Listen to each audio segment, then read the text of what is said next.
Welcome everyone to today's webinar on family investment companies or FICs. My name is Ben Taylor. I'm a partner in Roythornes private client team. I'm joined by Sam Stent, a tax advisory partner of Scrutton Bland, Lizzie Walters, a lead partner in Roythornes corporate team, and Tom Anderson, an independent investment manager. We'll be exploring how FICs work, their tax treatment, and the key legal and practical issues you need to know. Firstly, let's start by setting out the scene and explain what a family investment company is and why they're popular. So, a family investment company is a UK incorporated company, usually set up by individuals or, as the name would suggest, families, to hold and manage investments such as shares, property, or other assets. It's usually set up with investment assets rather than trade assets, but not always. And family investment companies are commonly used by high net worth individuals and families seeking to manage wealth, plan for succession, achieve tax efficiency, whilst maintaining a level of control and, importantly, asset protection.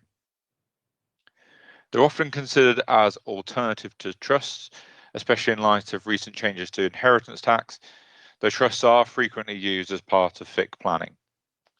FICs are also popular among entrepreneurial families who are comfortable with company structures or who have experience with them and wish to retain control over family assets whilst maintaining and passing on value to the next generation. So, with that scene set, we'll move on to our first question, which is, what is a family investment company and how do they work? And for that, we've got one of our experts, Lizzie. Yeah, morning. Thanks, Ben. So, as you say, it's generally a UK company. In our context, it's a UK company. We do see some that are unlimited companies, not just limited. And sometimes people like unlimited companies because you don't need to file accounts with Companies House. You get a bit more privacy. But it depends on what you're investing in. So an unlimited company, as the name would suggest, is unlimited. So you can be exposed to liability if you've got things in the FIC that might be things like property, rental properties, or where there might be injury, something that's a bit more active. Rather than perhaps passive stocks and shares, we would generally be trying to encourage limited liability companies, even though you lose a bit of privacy. So when we look at setting a FIC up, we have to sort of start with what the aims are, what do people want, and who are the people who are setting this up. So generally, as I think you said, we might have parents or grandparents who are looking to ultimately pass things down through generations.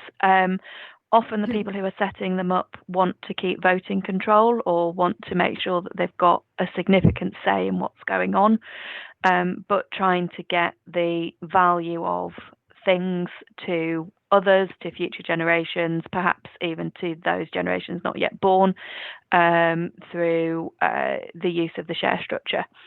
So when we're looking at setting the FIC up, we'll be balancing tax aims against control, against family structure, and trying to work out what people want. But ultimately, what we end up with is a company which can hold investments where the value can sit somewhere different to the control.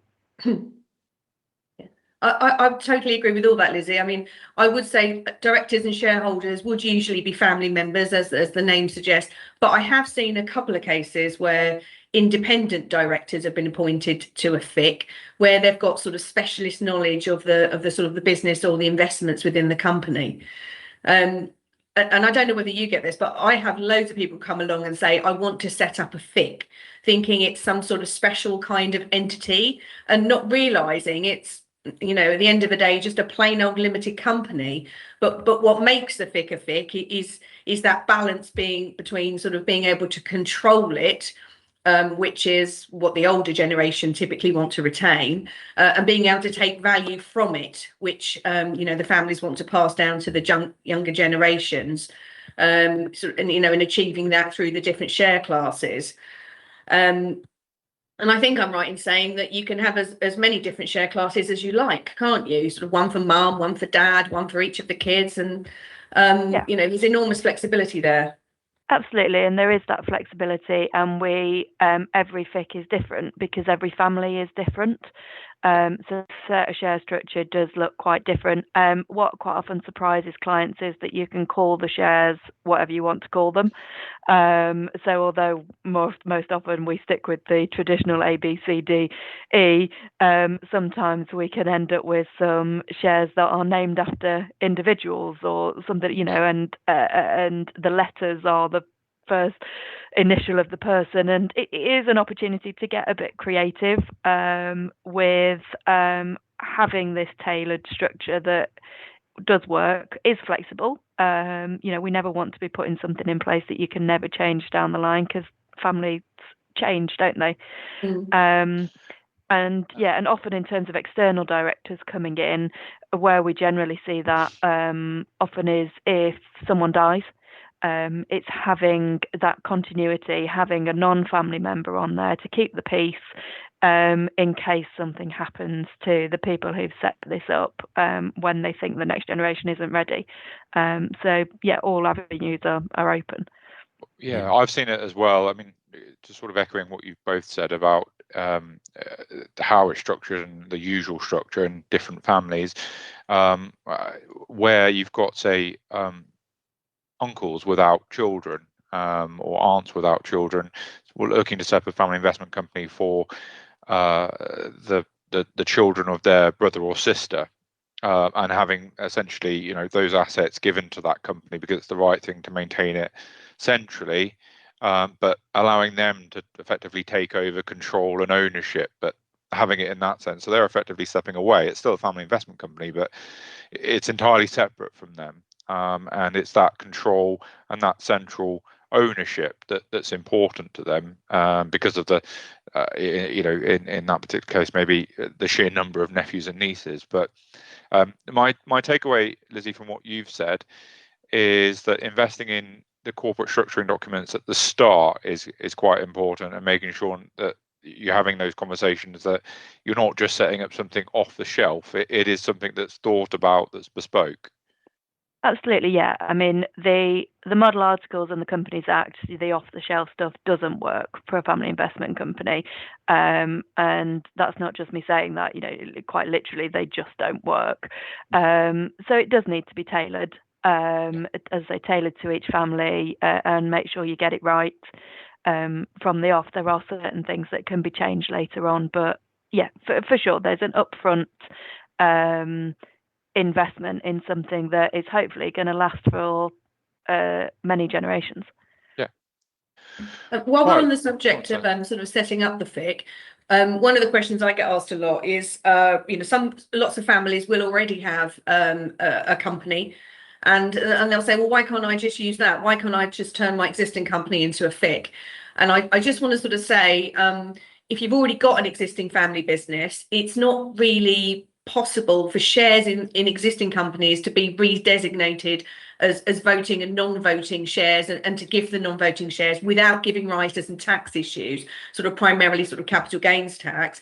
It is possible to turn an existing company into a FIC using sort of new classes of shares, of growth shares, and with the changes that we've seen to business property relief in particularly the autumn 2024 budget, it might be that growth shares have got a part to play in reducing sort of IHT exposure on businesses which might have been previously exempt. But all of that stuff involves additional complexities. So I just wanted to say, when you're setting up a FIC, you can possibly use an existing company. But I think today we're just going to focus on creating new family investment companies. Is that right? Yeah, I think so, and I think Lizzie would agree that it's often cleaner and easier all round. Yeah, I get the same question as well, Sam, and it often depends on the nature of what that company's up to as to whether it's possible. It could be the case that they've got a company that's just not done anything, and then that's a slightly different thing. But yeah, we're going to focus on a fresh start. So, but speaking with a fresh start and the start, We've talked about why we're talking about family investment companies, and also the corporate structuring. But Sam, how do you see family investment companies being funded? Okay. So I mean, I've had so many conversations with families who don't want to pay inheritance tax, but they don't want to give their kids a load of money on right now for various reasons. Divorce, typically, financial difficulties. They're worried their daughter's going to elope to Las Vegas or whatever. And as Lizzie has said, family investment companies, are the way to achieve that balance between retaining control and passing down the value. You can fund them really, sort of trying to keep it simple, in three main ways. One, let's say you've got £1 million. You can put your £1 million into the FIC and you can get out 1 million of shares in return. Two, you've got your £1 million. You can lend that to the FIC. You've then got £1 million available in your director's loan account to draw down on. And your third funding option really is to give the company the money, give the company the £1 million in this example, and not get anything in return. And there's all, as with all things, these aren't binary decisions. You can use any combinations of those three funding options, so shares, loans, or gifts. They've all got different tax implications. So for the first two, where you're getting shares or a director's loan account in exchange for your £1 million, at the outset, your inheritance tax position is unchanged. You've given away £1 million, but you've got something worth £1 million in return. It's only when you gift those shares or those loans and make what's called a potentially exempt transfer that there's any effect on your IHT position. And as long as you survive 7 years from the date of the gift, the value of what you've given away falls outside your IHT estate. We might come on later, I suspect, to talk about sort of valuation issues. But for the third funding option, which is where you just give the company the money and don't take out anything in return, that's treated differently for inheritance tax purposes. So that's a chargeable lifetime transfer for inheritance tax purposes, in the same way as if you put money into a trust. Now, if the value of that gift to the company is less than your inheritance tax nil rate band, that's £325,000. I think it's been that since 2009. Then no IHT is payable. But if, in the example we're talking about, you've got your £1 million, if you gift all that million into the family investment company, the excess over your nil rate band, so your excess over your 325, triggers an immediate inheritance tax charge. Again, exactly the same way as if you put your £1 million into a trust. If instead of cash, you're putting assets into the company, and those assets might qualify for business property relief or agricultural property relief, then that lifetime charge might not apply, but there'll still be capital gains tax implications. So whether it's via, sorry, I know I'm going on here, No. Whether it's sort of via share subscriptions or loans, funding FIC I've seen most commonly happens by way of cash. If you're transferring assets in, you will have to think about capital gains tax issues, and where it's property, you've got stamp duty, land tax costs. Some of the cases I see are families exiting the family business. They're selling off to a third party. They've then got a huge amount of cash in their bank account, and they're using that cash to fund the FIC. If you are going to use assets and you've only recently acquired them, so they're not sitting at much of a gain, or if you've got a huge pile of capital losses that you've brought forward, then using assets, there are ways to do that, to use assets to fund the FIC tax efficiently without triggering a tax liability. And when it comes to sort of shares or loans, I mean, I'm interested to see what sort of you see when you're setting these up. But from our perspective on the tax side, we see that loans are really popular because they allow the older generation who are funding the FIC to get the funds. It gives them a tax-free pool of funds that they can draw on later. They can also charge interest at commercial rate if they want to, get a return on their investment. But loans, importantly, can be gifted to the kids or to the grandkids or other family members with sort of no immediate tax implications. There's no CGT to worry about on the gift of a loan. Yeah. So I would say any of the three are possible. All three are possible if you want to use them in conjunction with each other. But typically, the most common is cash and loans. Yeah, I'd agree with that. From my perspective, I see all of those probably in the order of loan, then shares, then gift. Gift being the least popular, mainly because lots of people do want the flexibility of having access to funds in the future, but not always. As I say, I've recently explored one involving a gift. But in respect of the I'll let Lizzie talk about the share route in a second. But in respect of the loan route, I do see that as the most often chosen, and because of that, it's conceptually quite easy to understand that the company just owes you money, and you've paid your tax on whatever maybe, and it's a way of drawing from that loan in the future should you need it. And if you don't, it's something that's quite easy to monitor and do something about. So let's say it's £1 million worth of loan, you can, as you say, Sam, gift that quite easily, and kind of keep track of and speak to someone like Tom about what kind of funds that you need. Is this loan, do I really need £1 million worth of loan anymore, that kind of thing. So it's quite easy. And Lizzie, do you see shares being in terms of the issue? Yeah, I think there's 2 points to note. One is just the general point of it's important that we remember that funding isn't necessarily a one-off event. So what the funding option at the start might be different for a subsequent funding event, and it's not choosing one option at the beginning doesn't then prohibit you from using a different option later on. So that again, having the options open. Where we see shares being used a lot is because what we were talking about just now is a situation where essentially all of the £1 million is being kept by the founders and is being lent in, and it's the growth that's being given away. If we have a situation where actually the founders have decided of their £1 million, they might want to give £500,000 of that away now to the next generations, but using the FIC for protection, so you're not just giving them cash outright.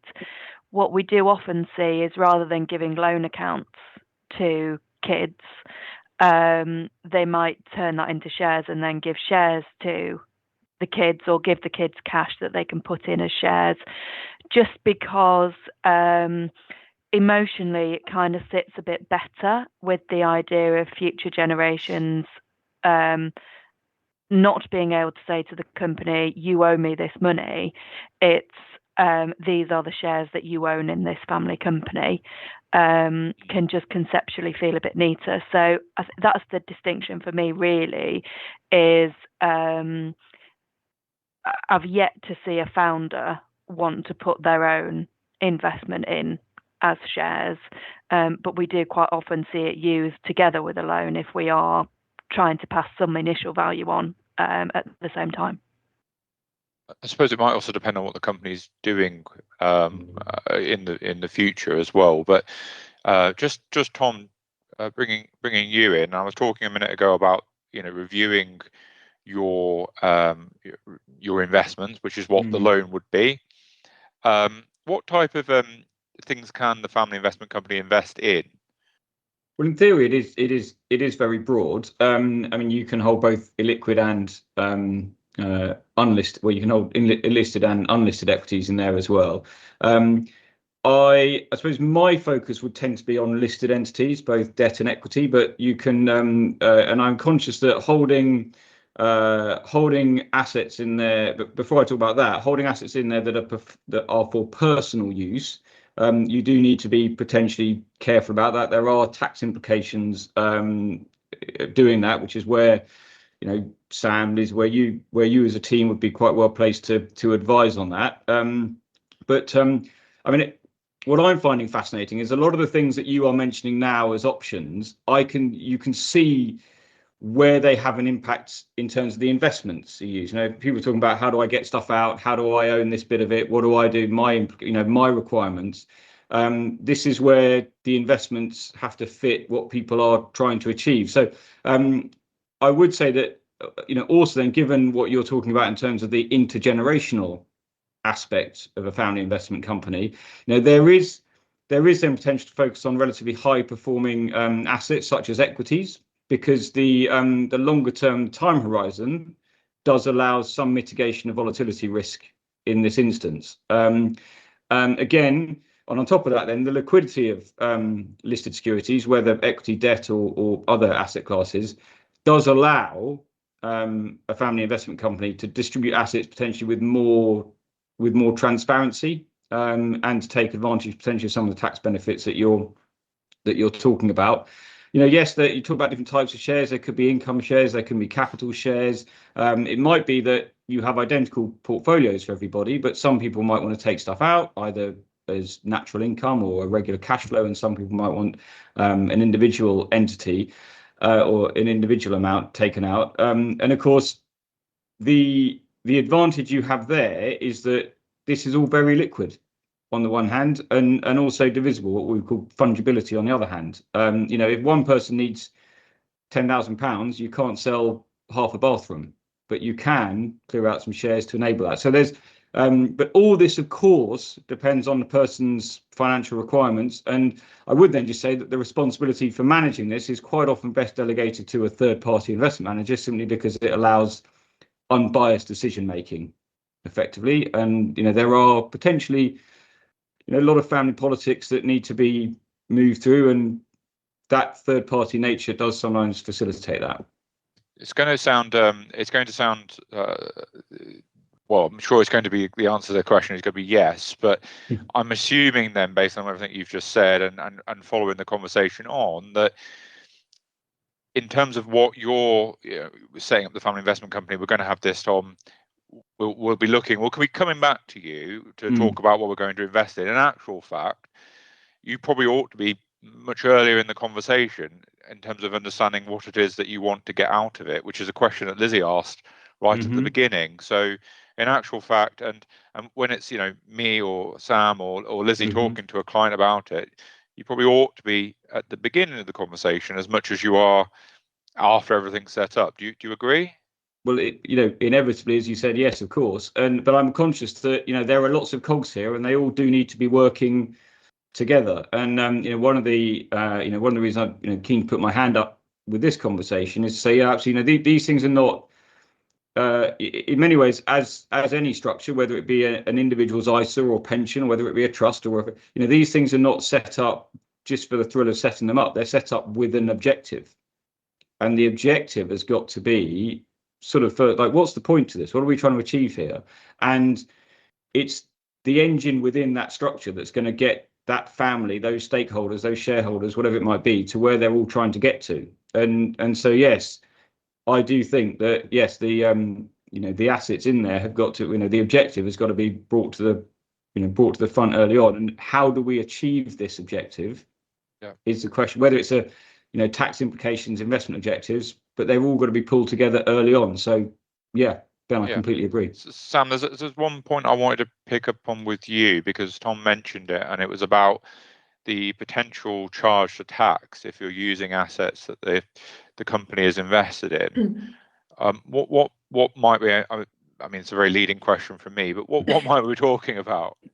Okay, so I mean, there's several issues here, but the main one that springs to mind is if you are putting property into or invest, if the family investment company is investing in property where that property is worth over £500,000, there is a specific tax, we call it ATED. It's the annual tax on enveloped dwellings, which can levy an annual charge on the company for having a property in a corporate wrapper. There are various exemptions extensions, depending on what the property is used for. If you are putting your own home into the family investment company, you'll lose your principal private residence relief. That's the relief that exempts your main home from capital gains tax. If there are other assets in the company, you know, cars, other yachts, helicopters, whatever it happens to be, and you're using those for personal use, there will be benefit in kind tax charges. So the individual using those assets will be subject to income tax on the benefit that they are getting from those assets. So yeah, personal use of assets. If you're putting an asset into a FIC, we would usually suggest that you avoid ones that you might want to use personally.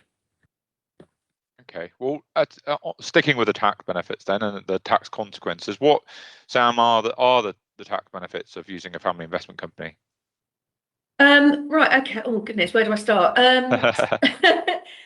I suppose let's start with income tax. So if you are holding an investment, if you're investing with Tom or another investment advisor, and you're getting returns on your investments, you'll be paying income tax usually at the sort of 40 or 45% rate, whereas investment income flowing into your FIC is going to pay corporation tax, which is at 25%. Smaller companies do pay corporation tax at 19%, but they wouldn't usually apply to a FIC because most FICs are what we would call closed investment holding companies, and for those specific type of companies, it would be the main corporation tax rate of 25%. But you know, you're paying a lower rate of tax on your income. If the FIC is investing in other UK companies and dividends are flowing up into it, they are completely tax exempt. Because dividends received from a UK company to another UK company are exempt from corporation tax. So any dividend income can sort of sit in the FIC and sort of roll up tax free until the shareholders want to take it out. What else? If you are lending, let's have a look. So.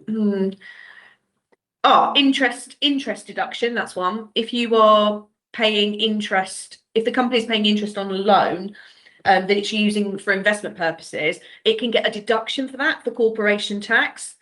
I mean, there are restrictions if the interest is more than 2 million, but I haven't seen a FIC that big in practice yet.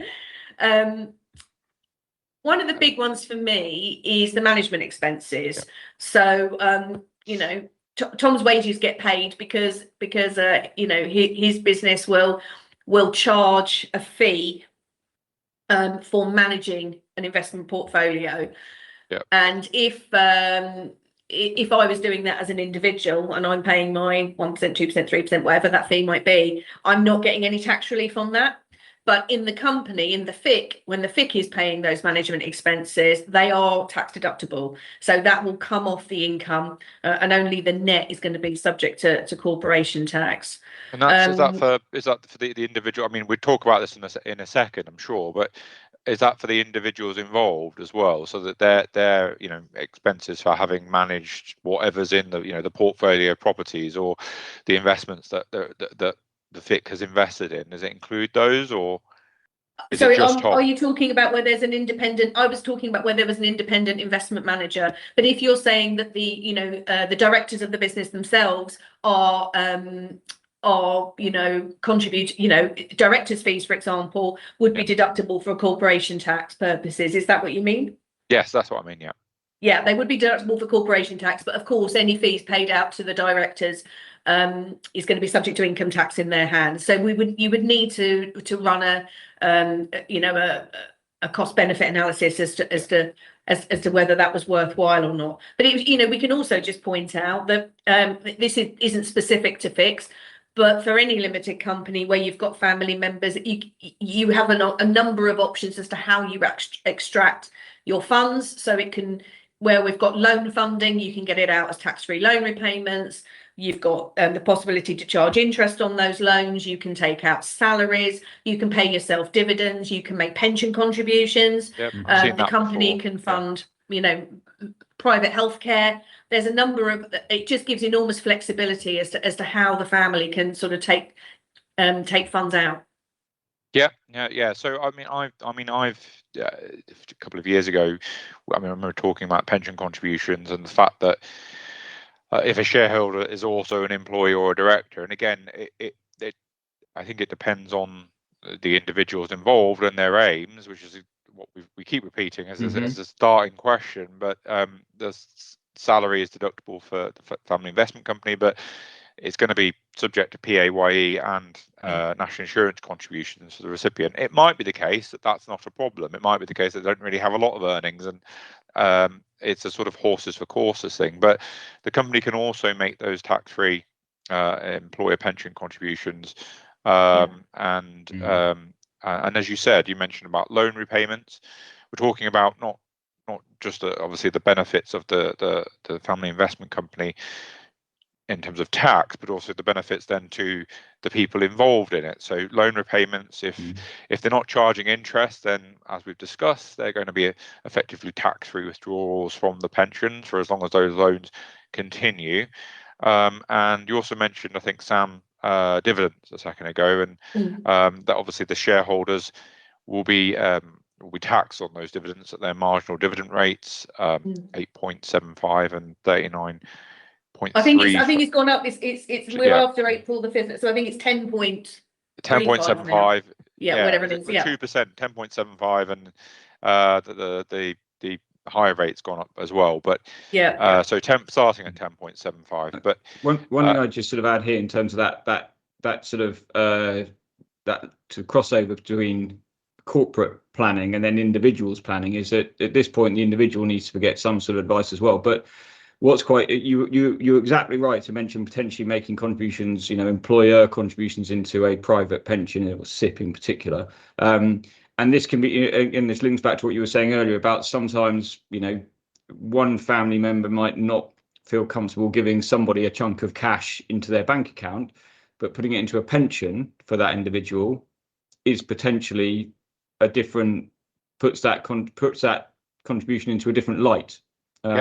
So again, there's a lot of crossover here between, as you move from a corporate idea into an individual, but also what's this for? What's the objective? How do we do that? How do we make sure that we can have these assets available when these distributions need to be made? So there's a lot here to, everything we say here has its own conversation that runs off it, That's a really good point, Tom, about things feeling, acceptable for a family and putting stuff into a pension that they can't necessarily get their hands on until they're 55 might be seen, as more palatable than giving people a huge amount of cash in their bank. And one case I saw recently was where a FIC was used to pay dividends to adult children at university. It funded their tuition fees and rent and so on. But because the student children didn't have any other income or just part-time jobs, most of that money was able to be paid to them tax-free, but it was going to a good cause essentially, and not just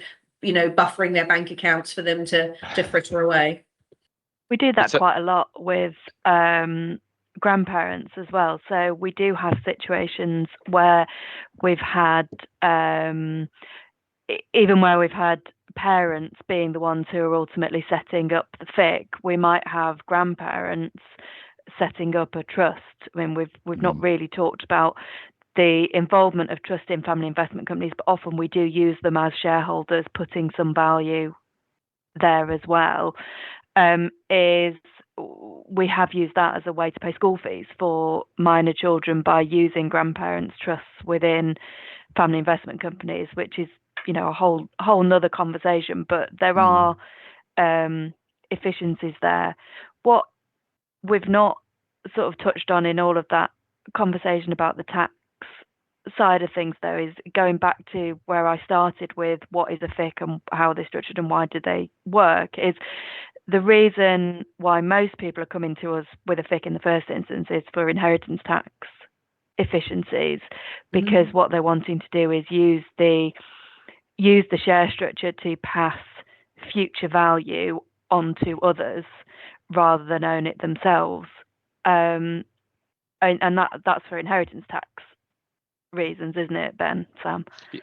Yeah, so it's, I mean, we started off as why they are popular, and we've talked about throughout the long-term financial benefits of a family investment company. They are long-term wealth preservation and generation vehicles, which inevitably involves an element of an IHT consideration if they're supposed to be multi-generational. There are different ways of getting to that IHT benefit.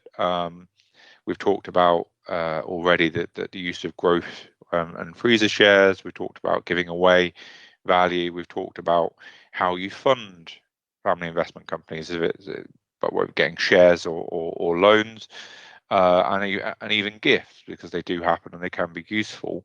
But in my experience, more often than not, 9 times out of 10, it will be an IHT driver behind it as much as anything. But not always. I mean, Sam, what do you think about that? Yeah, so family, the main point I want to sort of, the conversation I have with clients all the time is it goes something along these lines. The client says, I want to pay less inheritance tax. And I say, okay, well, you have to give your assets away. And they say, what? But I still want to be in control of them. I still want to have a say in them. And it's like, well, you can't have the best of both worlds. But to some extent, the FIC does give you the best of both worlds. But the point I would make on the inheritance tax is that if you want to keep control, that comes at a price, because even if you set up a FIC where you have no right to income whatsoever, the fact that you are still controlling the company, the fact that you have those voting rights has a value. And I sort of touched on the fact that valuation is quite a key part of any sort of FIC planning.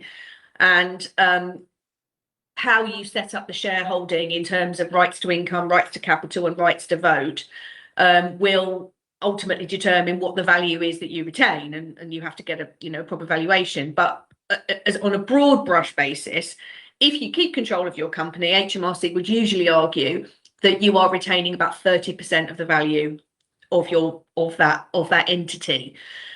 So if you put £1 million, going back to my £1 million, if you put £1 million into a FIC and all of the income went to your kids through their B shares, and even if you were entitled to none of that income, HMRC would argue, again, subject to professional valuations and the specific terms, blah, blah, blah. HMRC would argue there'd still be about £300,000 of value in your inheritance tax estate. So you are reducing your IHT bill significantly, but not completely. Essentially, that's the price you pay for keeping control. Yeah, and that's it's going back to that point that I made at the beginning, isn't it, about looking at balancing the aims of do you give up some control in order for maximum inheritance tax efficiencies, or vice versa? There's no one right answer, because it's going to depend on what's most important and what the biggest driver is for each family. I suppose the thing is that using the growth shares to get that capital value out of estates is, it may not be the absolute golden bullet, silver bullet, golden bullet, whatever colour bullet it may be, to wipe out your inheritance tax liability, but it might be better than if you'd not done it. So it's efficiencies rather than elimination. Yeah, I mean, that's spot on. I mean, that we all know FICs, then there's no one size fits all solution. I have not seen one that is the same as another one. Every single one I've seen has been set up slightly differently. And do you know what? For some clients, a straightforward gift of assets down to the kids is the right answer. FICs aren't right for everybody. But if you take advice and it is the right answer for you, you have to be sure that that not only is the FIC a right answer, but that FIC is set up and managed and designed specifically for it's a bespoke product, I guess, is what I'm trying to say. It is, and I've said to clients before that even two clients with exactly the same assets will not necessarily have the same, if they are looking at a FIC, the same FIC, because their personal circumstances may be entirely different, or the sort of same in reverse. If you've got still take a stereotypical example, but mum and dad and 2 kids, it might be the case that the assets are different and therefore the solutions are different. But so I agree, Sam, it is a bespoke product, and certainly I think that's how we all approach it. But if we just move on now then to, we've talked about setting up the family investment company. What are the Sam, ongoing compliance requirements for the family investment company? What are people getting themselves into? Well, I mean, I'll just go back to the point I made earlier, that at the end of the day, a FIC is just like any other limited company. So it will have to file annual accounts and confirmation statements at Companies House, unless it's an unlimited company. I think, Lizzie, you touched on that earlier, that's an option, isn't it? Yeah. But if it's unlimited, then I think the filing requirements are a bit more relaxed. So as well as the Companies House filings, we'll have corporation tax returns. It will have to maintain statutory registers. If it employs, the staff and directors, it's got PAYE obligations, VAT registration if it's providing any kind of taxable supplies. So all of the normal things that you would expect of a limited company will equally apply to a FIC. And I think that's important, and we say expect there, and I think that's why we said at the start, who do these often appeal to? And they're people usually with experience of running limited companies, who have had some involvement, and all of that doesn't seem very daunting to you. But Lizzie mentioned earlier about trusts, and we've not talked about trusts. We will talk about trusts, but the similarities between how trusts and companies are administered, there are differences as well, but there are more admin responsibilities and requirements for trusts now that are more similar to companies than they ever have been. But Lizzie, what are the things to consider in terms of the governance of a family investment company?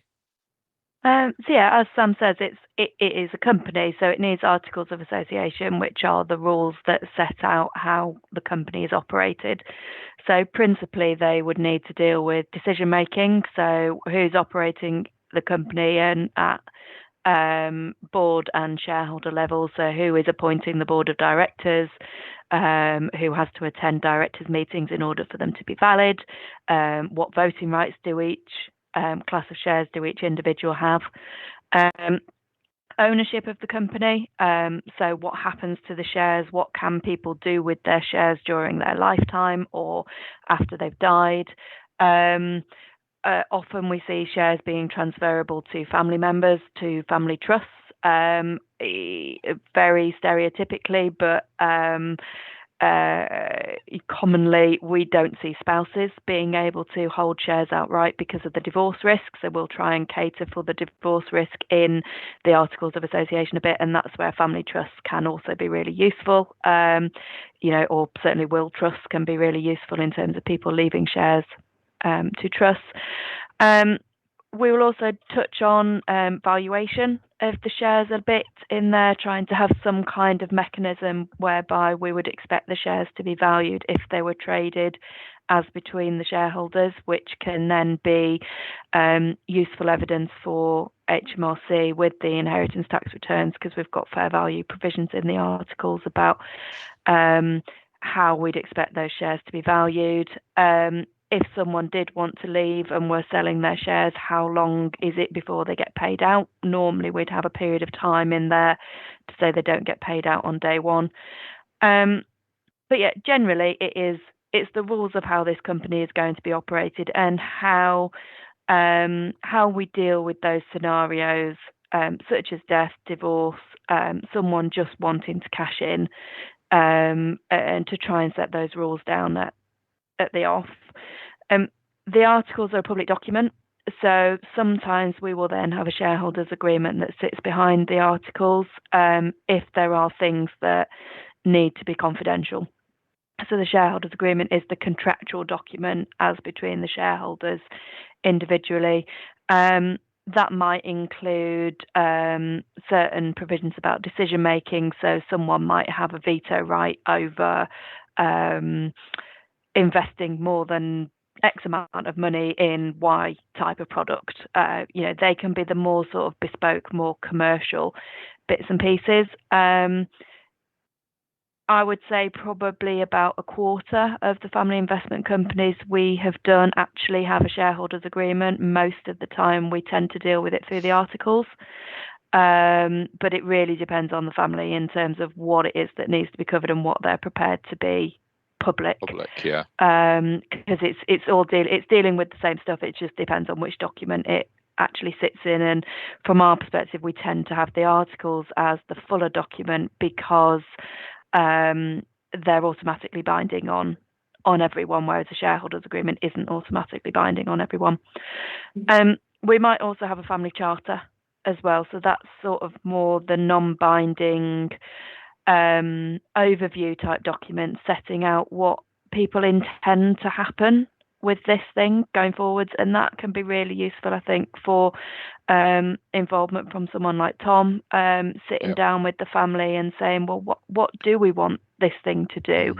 What milestones are we hoping this company might reach? What and wider as well? And why? Yeah, but wider in the family in terms of the family charter. Yeah, in terms of what they, because it might not be the only thing they've got going on, and the family charter having a sort of bigger picture set out in it in terms of both the family investment company, but the opportunity to look at the family more broadly that necessarily the articles or shareholders wouldn't have. Is that right, Lizzie? Absolutely, and it's the more emotional document. It's generally written in much more plain English. It's not quite as technical. It should be their policy document to say this is the sorts of things. I've had one where it was, these are the sorts of things that we would like you to invest in. We don't really like the idea of you getting involved in X, Y, and Z. We'd quite like you to consider these kinds of charities. We'd quite like the family investment company to be able to be used to fund the education for future generations. We're not so keen on it funding whatever else it may be.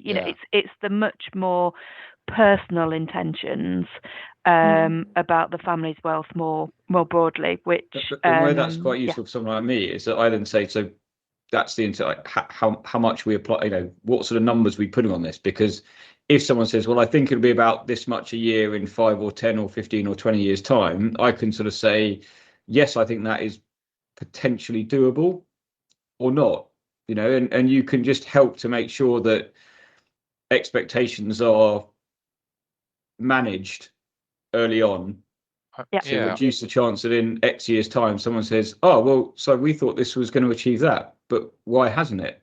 I imagine it also helps with your sort of investment recommendations or decisions in terms of what you talk about as well, and understanding the longer term path or wider path as to exactly which direction you go in. Exactly, and it's all, and I mean, we may come back to this at some point later on in the conversation, but exactly that is, how do you create the right portfolio, the right mix of risk assets to achieve what someone is trying to achieve over whatever time frame it might be, to make to give the maximum chance that actually the objectives are achieved. And again, you can spend a lot of time getting this set up properly and getting lots of I's dotted and T's crossed, but if in X years time it doesn't achieve what people fundamentally wanted to achieve, and admittedly this is sort of more my conversation to have perhaps than others, but how do we make sure that the engine within this vehicle does actually drive everyone where they want to get to? And the earlier that is in it, that is part of a conversation, the better. And it's helpful, isn't it, in going forward? Look, I mean, Ben, you can talk about wills and the documents in trust and everything, but if we assume that the people who've set this thing up aren't going to be around forever, the family charter is something that doesn't hamstring everyone to a set of rules that is not sensible anymore, but does just give everybody a bit of an idea of what they were expecting when they set this thing up, that everyone's bought into at the point that it was set up. And that can presumably make your conversations a bit easier, Tom, because you can say, well, look, this is what dad, uncle, mum, grandma wanted. This is why we're doing it. Exactly, which then translates or transposes very neatly across to the sort of investment objectives early on. Everyone can see what we're doing, what might come out, and when. Everyone understands why we're taking certain risks or why we're not going to take certain risks, and it just means that you're illuminating the path slightly further ahead for everybody earlier on.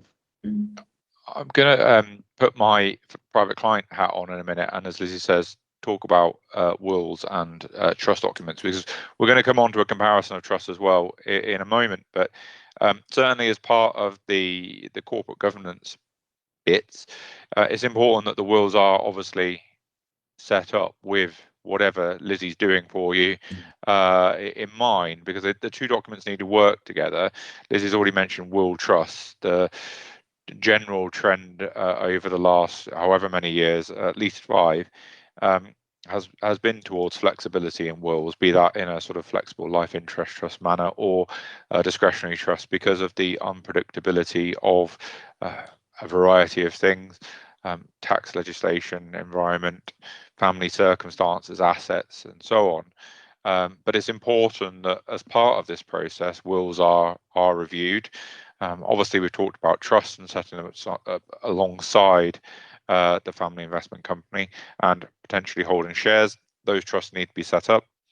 And as we've said, family investment companies might also mean that a family charter is set up, all of which requires a lot of careful thinking. We've talked a lot so far about the advantages and why you would set up a family investment company, but it can't all be rosy, can it, Sam? There must be some disadvantage to a family investment company, or at least some circumstances which might point you towards or away from a family investment company. Yeah, just on, I just want to pick up on Lizzie's Okay. point. I was so interested to hear that only 1 in 4 people are doing a shareholders agreement. Certainly the clients that we advise, we always recommend one, and that's interesting. I don't always know how many of them have sort of gone ahead and taken that advice, and I'll definitely be picking up with you outside of this to find out more about the family charter and so on, as to whether that's something else that we should be recommending sort of in conjunction with the articles to our clients. So thank you for picking that up. I've learned something today. Right, pitfalls. There are always pitfalls with anything, isn't there? Yeah. So a good place to start is probably extraction, right? So yeah, I mean, it's that combination again, as with any company. It's looking at that combined. If you are going to need to take out significant amounts of money from the family investment company, it's making sure that you can extract that money in a tax efficient way. That sort of combination of paying corporation tax on profits in the company and then paying income tax when you take it out. If that ends up meaning you're in pretty much the same position than you would have been if you don't invested directly, you might want to question whether what other benefits is the FIC giving to me. Property is one, of avoiding pitfalls with property. So stamp duty, land tax, ATED, losing your principal private residence relief. We sort of touched on those earlier. And particularly where you have minor children involved in a FIC, the settlements legislation, and basically if you are passing money down to non-taxpayers, and HMRC consider that that's sort of done artificially, and there's no sort of genuine commercial justification for that, they may apply some anti-avoidance rules to recategorise that income as belonging to the parents. So we need to be mindful of anti-avoidance legislation when we're setting these things up. Yeah. Some of the Spouses as reliefs well. that people. Oh, sorry, Ben. Yeah, sorry. So spouses as well, and civil partners. Yeah, absolutely. Yeah. So same points. Yeah. So if you're bringing on your wife as a director and you're saying that you're paying £500,000 a year as a director's salary, HMRC HMRC might be looking at that. So yeah, absolutely, spouses and minor children. Yeah. There's quite a complex regime around. You mentioned briefly SDLT. It's something that you and I talk about a lot and also advise on a lot. There is a complex regime around moving properties into companies, particularly from partnerships. We're not going to go into it today, but it is complex. It does require quite specific and quite detailed advice. There has been some not great advice out there, but it's definitely something that if you are thinking about doing, it's not impossible. I think you'd agree, Sam, but it generally speaking, it's fraught with more difficulty than simply cash, obviously. Yeah, that's exactly right. There's always a way, but as soon as property comes into the mix, then that brings a whole raft of other tax issues to consider, that wouldn't be the case if it was a cash or in fact other assets as well. Yeah. In terms of the last sort of pitfall I just want to mention before we move on, is that if you're holding assets in a company, and again, not necessarily a FIC, any company, that certain reliefs that you might get if you own those assets individually, so business property relief or things like enterprise investment scheme relief and things like that, they won't apply if you're putting them in a company. So again, you have to be careful when you're looking at this goes back to the funding question we discussed right at the beginning. Are you funding with cash or assets? And if you're funding with assets, are those assets eligible for reliefs in your personal ownership that might not be available to you in the company? So just to be aware of that. Yeah, can I say one more? It was a point you actually made earlier on, and I didn't mention it earlier, but you were talking about people selling businesses and using that cash to fund a family investment company, and mentioned relief just now. In actual fact, talking about when we get involved, and I mean, I know that Lizzie and I have had this conversation a number of times, getting involved at a very early stage of that sale process. Let's begin having conversations about what you're doing next, so you perhaps have an opportunity to do some clever tax planning around. The reason I've mentioned this, Sam, is because there are reliefs available where you've got, let's say, a company that you're selling, and you're looking to put that cash in another company, and having that conversation early to make sure that we can plan around it. For those watching this, they may have concerns about, this all sounds a bit too good to be true. Surely HMRC are looking at it. Yeah, no, HMRC did a big review. I think it was 2019 or 5 or 6 years ago. So they looked at FICs to see whether or not they considered them to be offensive or abusive or whatever word you want to use. And they concluded that they weren't. So HMRC didn't introduce any changes to the legislation around FICs. I mean, they might still challenge structures that are, poorly structured arrangements. So if you are, we talked before about, things that fall foul of the settlements legislation or other things that might fall foul of general anti-avoidance provisions, but HMRC has not to date specifically raised any objections to the use of a family investment company for tax planning purposes. Could change in the future, but at the moment HMRC don't have a problem with them. Yeah, and I know that there have been various conversations that you talked about it earlier about valuations as well. They often have a review of how they value not just family investment company shareholdings, but shareholdings across the board, and their approach to that changes. Tom, on the point of investment risk, we're talking here about obviously the risks involved with family investment companies. What do you want to talk about there? Yeah, no, it's thank you for mentioning that, because I was going to just sort of mention that it's odd how different words mean different things to different people. So you're talking about risk in sort of your arena, and I'm thinking about stuff going up and down, and what that means to the individuals concerned. I suppose but outside investment risk, I suppose the thing that I think is useful, again, this comes back to what we're trying to achieve at the beginning, is what do people want out of things and when?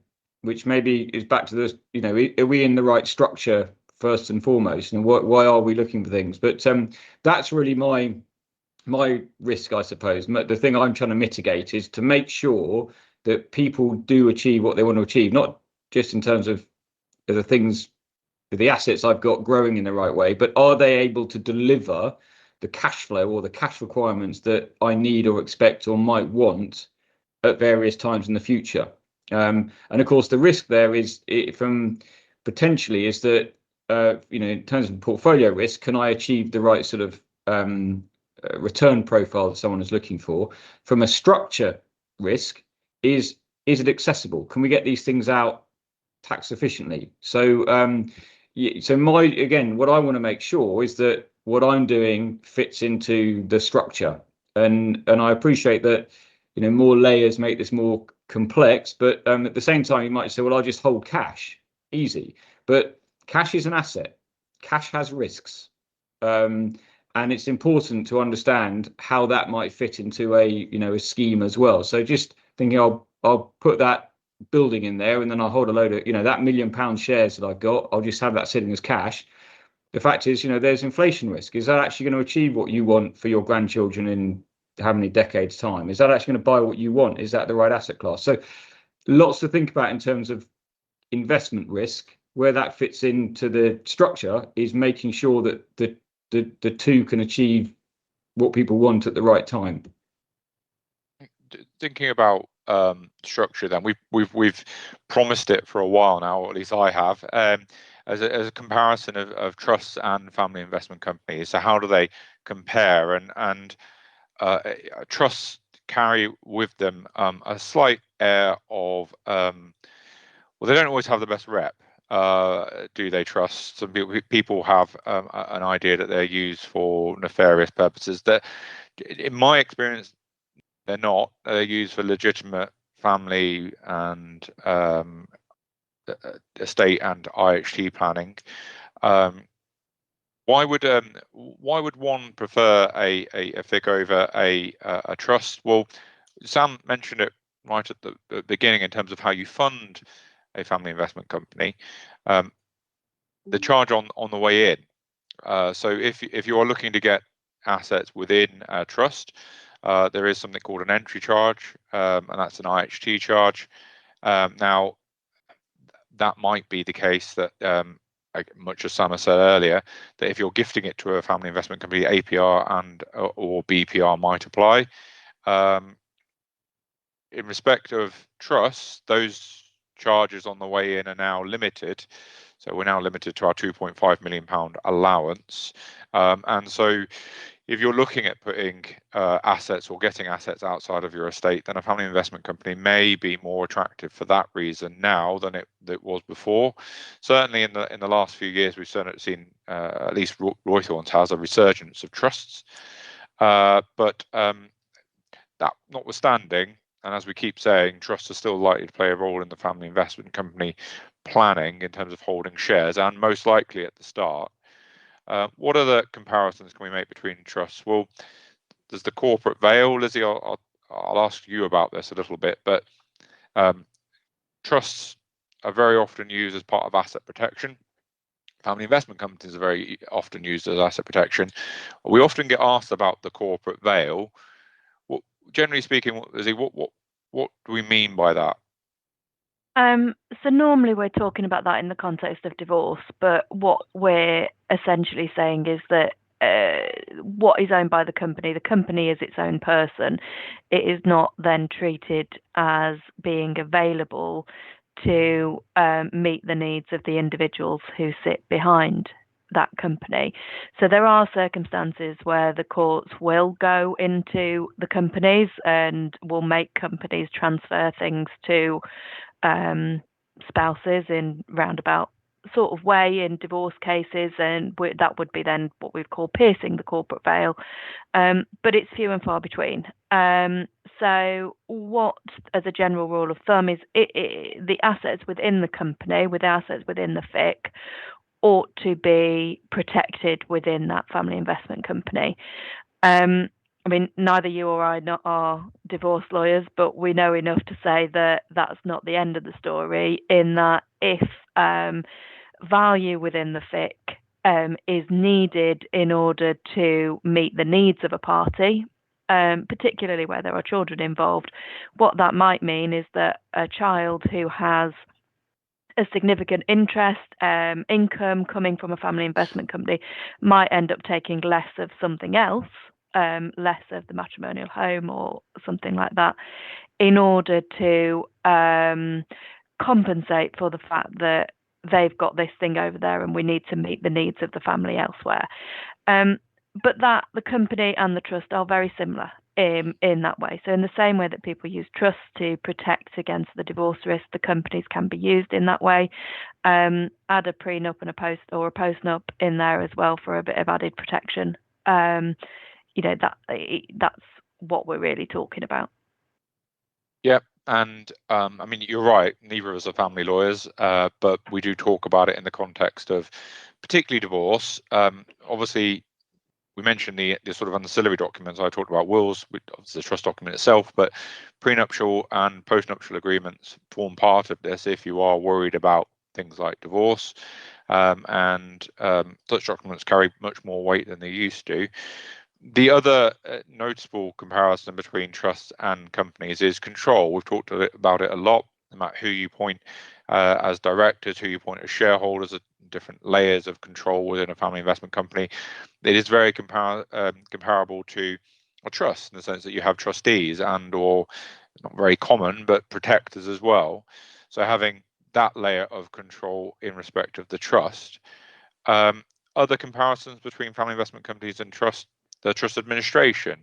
So we now have, well, I say now, it's been around for a while now, but the trust registration service, which has a very similar set of requirements in terms of what information you're registering, things like who the beneficiaries are, their names, dates of birth, that sort of thing, who the trustees are, their names, dates of birth, and more information, the assets of the trust, the type of trust, how long the trust's been going. That you have to update on a regular basis, particularly if you are earning an income. And when we're talking about an investment sort of vehicle, it's likely that there will be some form of income or capital gain within either the trust or in the company. There are obviously tax comparisons as well. The IHT benefit, we've talked about the fact that the family investment company will be set up for one of those reasons being inheritance tax and the inheritance tax benefits of the family investment company. Trust historically have been used for IHT planning, as I've said.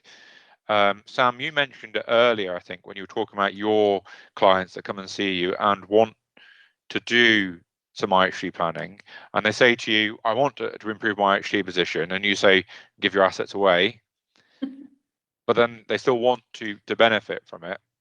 Yeah. Now, that is a little bit more possible in a family investment company than a trust. I know there are trust products out there that are slightly different, but did you want to touch on that subject again? Yeah, I mean, you sort of mentioned earlier about the perception of trust, and I always find it entirely ironic that it's called a trust, but people don't tend to trust trusts for whatever reason. The main difference, I would say, from my perspective is, again, I focus a lot on property tax, so that is my mind always goes to sort of property tax issues. But when you come to capital gains tax, it's possible to what's called holdover gains, which basically means defer a gain on the transfer of an asset until it is sold by the person you're giving it to. If you are putting assets into a trust, you can hold over all of the gains, even on residential property, but you can't do that when you're putting assets into, or capital gains assets into a FIC, unless they're specific class of sort of relevant business assets. So I wouldn't, lots of people look at, it's quite right to compare FICs and trusts, but I just want to point out that the two are not mutually exclusive, and in most of the cases I deal with, and I think this is a point Lizzie made earlier, either the trust is a shareholder in the FIC, or you have a separate trust alongside, which might be used to hold sort of different assets. So I mean, FICs, some people think FICs are fairly inflexible, and the thing is as well is that sometimes you might know that you want to pass assets down the generations, but you might have a really large family, or you might not be quite sure yet who you want that wealth to go to. And by incorporating the sort of trust into it, it means that you can sort of give it away now, but decide who it's going to later, if you see what I mean. It's interesting you brought up the holding over, particularly in respect of property, on the way into a trust, because I found often when I have people come and ask me about incorporating a property portfolio and as part of IHT planning, that sometimes actually one of the easier answers is if you've got a let property that you do want to pass on to the next generation, a trust can actually just be the simpler way of doing it without incurring those nasty CGT and SDLT. It's part of very legitimate. We're just giving this asset away, but we're doing it in a tax efficient way. And that it might be the case that it goes in discretionary trust, for example, and that income is then put out to the next generation or generation after. It might stay there, or it might come out again at some point in the future when the time is right. Trusts do offer, I mean, sticking with that example, greater flexibility in terms of distributed income. It could be to a degree because, as I've said, that property goes into a trust, the income comes to the trust. If the trust then wants to distribute it, or if there's a life interest, a revocable life interest granted, then the income goes out to a beneficiary, and that can be a very tax efficient structure for moving on investment property. The point I was touching on before was that it's far more difficult to have your cake and eat it. Once you've put it into the trust, you've given it away, and that is, you can't have access to that anymore and still retain the IHT benefit. Certainly you can put it into the trust and benefit from it, but you won't get an IHT benefit because of the reservation of benefit. And in fact, actually, you'll probably mess up your holdover release claims as well.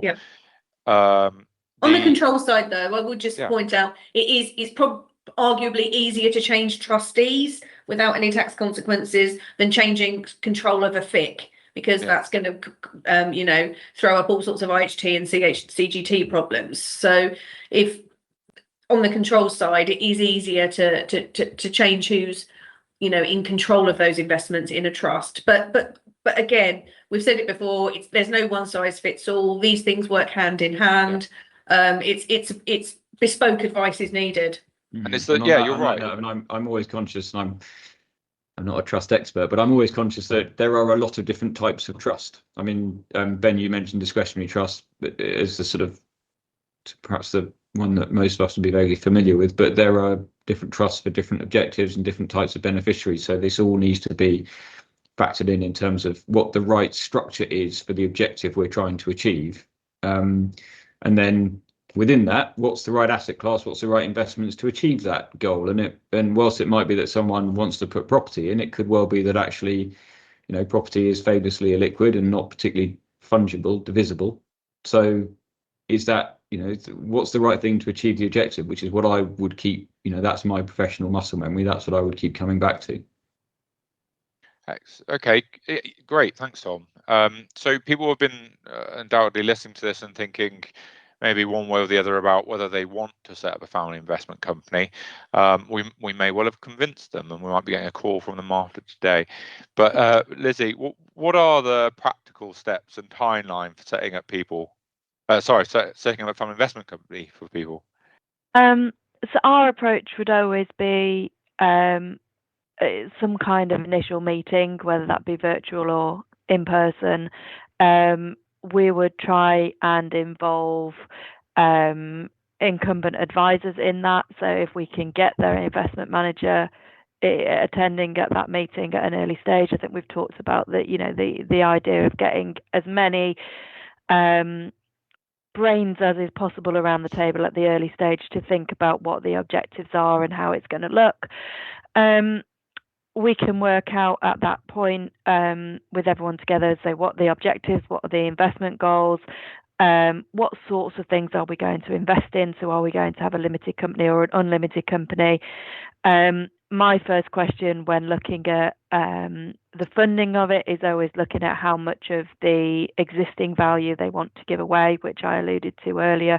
So we'd sort of try and assess all of those questions. And once we've got that, the various advisors can work together then to come up with what structure would work to meet the objectives and from the best tax perspective as well.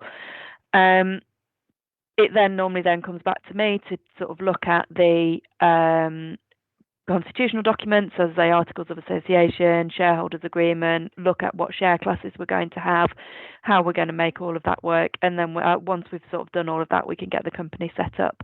If we've got trust shareholders involved, we'd be drafting trust documents alongside all of that, so you'd have everything then ready to go. When the company's up and running, you can get a bank account set up, get it registered for corporation tax, PAYE, VAT, anything like that that needs to be done. And amongst when it's set up, when you're ready, then it can be funded and go off and do its investment, essentially. And I think, as I alluded to earlier, the funding doesn't need to be a one-off event. In terms of timescale, depends on how quickly people can make decisions, is normally the sort of the answer. It could be anything from a few weeks to a few months, depending upon the complexity involved. Realistically, if we're doing, if you've got to have a review of all circumstances and all the advisory work that goes alongside that, it's not something that's going to happen overnight. There's a time cost to getting all of that sorted. Yeah, I think I think there are a number of steps in the process, and in my experience, we work together quite a lot. There is that report stage at the beginning, but throughout it'd be mainly you after that once, or if I'm doing trusts and wills, for example. But throughout, the plan can get tweaked, and it is useful to have people who know what they're talking about, and from the very beginning, and that includes Sam and it includes Tom, so that the end product doesn't come as a shock, because it can get tweaked throughout. So that joined up process, as Lizzie says, in terms of the various advisors, as we've touched upon, understanding what you want to achieve at the beginning and keeping people in touch, so that when we end up with something that the clients that they're going to go off and use and speak to Tom about, and that Sam is going, Sam and Scrutton Bland are going to report on, everyone knows what they're doing. So that's for the people that have watched this and decided that family investment companies are for them. Sam and Tom, when is a family investment company probably not suitable? And I would say, in terms of the investment side, suitability has quite a specific meaning according to the FCA and according to private client investment portfolios. So again, it is absolutely critical that the risk return profile of the assets that you select, the portfolio you then own within a FIC or within a trust or within any wrapper that one uses, does actually fit what you are trying to achieve. Now it might, if you have a short term or cash requirement in the short term, it may well be that certain risk assets are not suitable. If you're looking to grow above inflation, or at least keep pace with inflation over long periods of time, then investors, stakeholders might have to, or will have to, accept some degree of volatility, some degree of risk to achieve what they're trying to achieve. Wider than the investment portfolio, let's make sure that if the investment portfolio can fit the withdrawal requirements of the larger structure. I think there's, in terms of making sure it's suitable, it really is being honest and understanding what the individuals are trying to achieve, because that's what you're asking specialists to do for you. And so I think, and it's interesting what you're talking about, in terms of sort of family charters or articles of incorporation, whatever it might be, is you sort of, I suppose, if you were looking at opening a family investment company, you have to be aware that people are going to ask you some they're not searching questions, but they, to make sure the product fits what you want, we as specialists need to understand what you want, and we're going to ask. So I think suitability, whether or not it's not suitable, it is a case of, well, let's have the conversation. Let's really work out what someone needs to create the right structure for them. Yeah, I mean, from my perspective, I mean, I'm conscious of time, so I won't sort of go into too much detail, but we've mentioned earlier, not really suitable if you want to use the assets personally, given the sort of cost and complexity of sort of setup and ongoing compliance. Really, if you haven't got, I mean, there's no strict line in the sand, but as a guideline, usually £1 million plus would be sort of FIC territory, I would say. If you've got less than that to pass down to the future generations, other structures or direct gifts might be more appropriate. And so the asset protection point, if you do need really robust asset protection, you might want to go down the trust route. But fundamentally, the success of a FIC is going to depend on the same things that apply to all companies. So future tax rates, changes to legislation, the competence of the directors, and I think particularly with family investment companies, the shareholders continuing to be aligned in terms of goals. I mean, I don't know a single family that's never had an argument, but in a FIC, if mum and dad have a big falling out with the kids, it's going to be a problem. Yeah, and you just touching on that, we generally say the same sort of numbers, although and I think Lizzie, well, I know Lizzie will say the same thing. We have set them up with smaller numbers, but where there's as Lizzie pointed out earlier, there's a future contribution that might pot it up, that makes the family investment company make more sense. We also talked about earlier, Sam, you mentioned, and Tom as well, the fact that if you are going to look to use those assets within it personally, the family investment company, it's probably not the right thing. We talked about the complications of getting property into a family investment company. It can be more difficult, and it might be the case that the dry tax charge on the way in is prohibitive. So those are sorts of things as well that would point to it being less attuned to you. So I think there's one final thing that I wanted to talk about, and we'll keep it very short. As Sam said, we are running close on time, but so family investment companies remain very popular with high net worth families and entrepreneurial families as a means of long-term wealth preservation, wealth generation, passing on wealth, inheritance tax planning. Do you have any final thoughts, Lizzie, Sam, Tom, from today that we can pass on?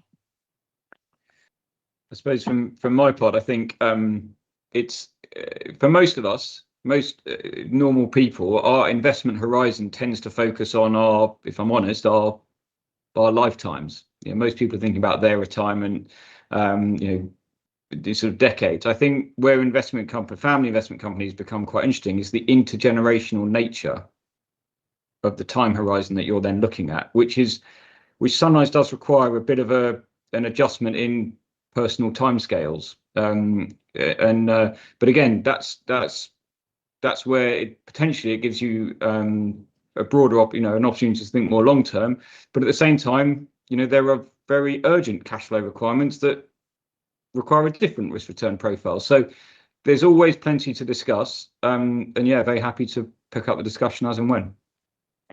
I think that's right. I think we will continue to see the use of these more and more so, because they do have a lot of benefits, and I think the long-term nature of them I think is relevant to the comment that you've just made, Ben, about future funding and why you might set one up even if you've not got the £1 million.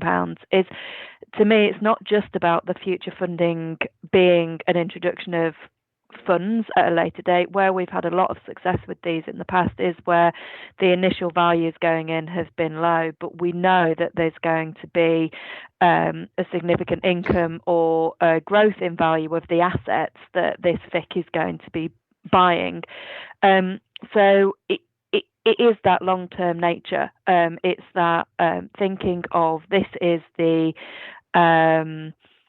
pot that is going to not accrue for future generations such that no one's ever going to take anything out of it, but it's that long-term funding pot, which a trust does allow you to do that, but as you say, people don't trust them, so short of doing that, this is probably the only way really to get that long-term benefit. As a final sort of parting comment, I just want to bring something up that hasn't sort of been mentioned earlier. And one of the things I like about FICs is the fact that it can bring younger generations into those kind of decision-making processes, you know, understanding what it means to run a company or to be a shareholder. And I think that's quite an important step on the journey, because, you know, when they at some point they are presumably going to eventually inherit significant wealth, and having some sort of understanding about managing money on a fundamental level, I think is something that FICs offer that trusts don't. Everyone has said the word long-term planning, and for me that is absolutely the key. It's not only passing wealth down from mum and dad to kids, it's looking beyond the next generation to the generations after that, because there is no point implementing a structure or tax planning for the parents that completely unravels when the children come to pass it down to their children. Yet again, you know, there's not one, it's not a one size fits all. That would be my takeaway. Do get advice and get it early. Yeah, I agree, Sam, 100%. And I agree with the introducing the next generation, using it as a means of getting them used to making decisions and being involved, and potentially also seeing something out of it directly that they wouldn't necessarily see otherwise, and also having that control that you wouldn't do if it was just theirs to deal with as they please. So anyway, we'll call that a day. So thank you to Sam, to Lizzie, and to Tom.